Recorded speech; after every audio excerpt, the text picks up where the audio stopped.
युग कोई भी हो, न्याय व्यवस्था हमेशा जीवित रहेगी और चलती रहेगी। इसलिए इस बात की चिंता न करें कि बात जल्दी खत्म करा देंगे तो कुछ बचेगा नहीं। आज तस्वीर पलट गई है। न्याय व्यवस्था दिन प्रतिदिन और बढ़ती जाएगी। ये प्यार जो परिवार, खासकर परिवार में जो झगड़े होते हैं वो झगड़े ही होते हैं और कभी जजमेंट उसको हो ही नहीं सकता। और क्योंकि मैं वहां से आया हूँ इसलिए उस मजबूरी को समझता हूँ। सोचते हैं कि इसमें मुकदमा अगर नहीं रहेगा कैसे होगा, मुकदमा खत्म होगा तो भी मुकदमा आएगा। और सबसे बड़ी बात जैसे परिवार न्यायालय में आजकल अगर फौजदारी में देखा जाए तो 40% अकेले मुकदमा परिवार न्यायालय से निकलते हैं। ऐसे आप लोगों को भी थोड़ी थोड़ी काउंसलिंग करनी चाहिए, एडवोकेट्स को भी और न्यायिक अधिकारियों को भी काउंसलिंग करनी चाहिए। परमानेंट लोक अदालत के अध्यक्ष अशोक जी, जिलाधिकारी महोदय और विनीत सुप्रिंटेंडेंट ऑफ पुलिस, बहुत परिश्रमी बच्चे हैं, बहुत मेहनत करते हैं। बार के दोनों अध्यक्ष, महामंत्रीगण, अधिवक्ता बंधु, न्यायिक अधिकारी, प्रशासनिक अधिकारीगण और लोक अदालत में जिनकी बड़ी विशेष भूमिका रहती है, इंश्योरेंस कंपनी, बैंक, विद्युत विभाग, कम्युनिकेशन, ऐसे सारे लोगों को बहुत बहुत बधाई। बधाई इसलिए कि आपने पिछली बार मुझसे जो वादा किया था उससे ज्यादा अच्छा करके दिया। उसने मुझे बहुत उत्साहित कर रखा है। तो आपसे ज्यादा मैं पूरे विश्वास के साथ ये कह सकता हूं कि आज का आयोजन है बहुत सफलता हासिल करने जा रहा है। कुछ कहूं ऐसा शेष बचा नहीं क्योंकि इसके जो आयोजक है दानिश हसनैन, उन्होंने अपनी दक्षता एक नाटक से दिखा।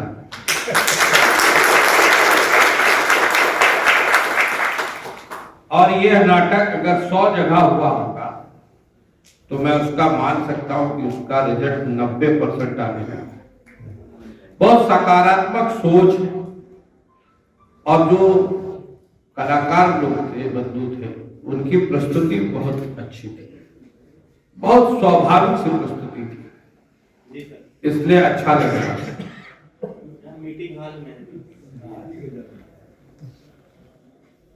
दूसरा, हम लोग रोज डिस्कस करते हैं, कल भी हमने कहा अपने न्यायिक मैजिस्ट्रेट अधिकारी सबसे पहले कहा कि कोशिश ये करिए कि जितनी जल्दी सुलह समझौते से चीजें हो जाए, प्रयास ये करें। और उसके लिए मुख्य भूमिका जिनकी है वो अधिवक्ताओं की। जिस दिन अधिवक्ता इस बात को काउंसलिंग करने लगे कि जल्दी निपटारा करने के लिए, और क्योंकि मैं वहां से आया हूं इसलिए उस मजबूरी को समझता हूं। सोचते हैं कि इसमें मुकदमा अगर नहीं रहेगा तो कैसे होगा, मुकदमा खत्म होगा तो भी मुकदमा आएगा। और यह वो व्यवस्था है जो कभी खत्म नहीं होने वाली। हम लोग के पूर्वज एक न्यायमूर्ति थे, जस्टिस गंगोली। वो कहते थे कि जब मैं वकालत करने आया तो हमारे चचा लोग कहते थे कि वकालत करे जा रहे हैं, देश आजाद हो गया, मुकदमा कहाँ रही, जबरदस्ती न्यायालय में जा रहे हैं वकील बन, वो खत्म हो जाएगा। आज तस्वीर पलट गई है। न्याय व्यवस्था दिन प्रतिदिन और बढ़ती जाएगी। युग कोई भी हो, न्याय व्यवस्था हमेशा जीवित रहेगी और चलती रहेगी। इसलिए इस बात की चिंता न करें कि बात जल्दी खत्म करा देंगे तो कुछ बचेगा नहीं। और मैंने पिछली बार भी कहा था कि अच्छा अधिवक्ता वो है जिसे कोई लर्नेड एडवोकेट है, क्योंकि आप ही एक ऐसे हैं जिनको लर्नेड कहा जाता है, किसी को और को कहा नहीं जाता। तो आप उस गर्मामयी स्थिति को बनाए रखिए। दूसरे भी जो मैं बैठा था तो एक कविता याद आ गई, उसका शीर्षक ही मैं कह पाऊंगा क्योंकि इतना स्मरण नहीं रहता है, लेकिन आजकल सब यूट्यूब पर है।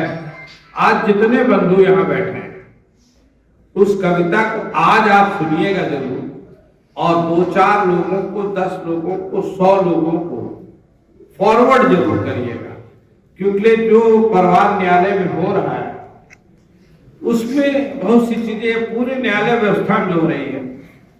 वो डॉक्टर कैलाश गौतम की एक कविता है कि भैया कचहरी न जाना, तो उसका बहुत तो उसको याद नहीं है, मैं उसको सुना नहीं सकता 2-4 लाइन भी, लेकिन यहाँ जो नए बच्चे वो तुरंत फोन भी लेंगे तो एक आध उनको पकड़ा भी सकता है। मगर मेरे बेटे कचहरी न जाना। हाँ मेरे नहीं, हाँ ऐसे ही है, मगर मेरे बेटे कचहरी न जाना बेटे, या कुछ इस तरह करके है।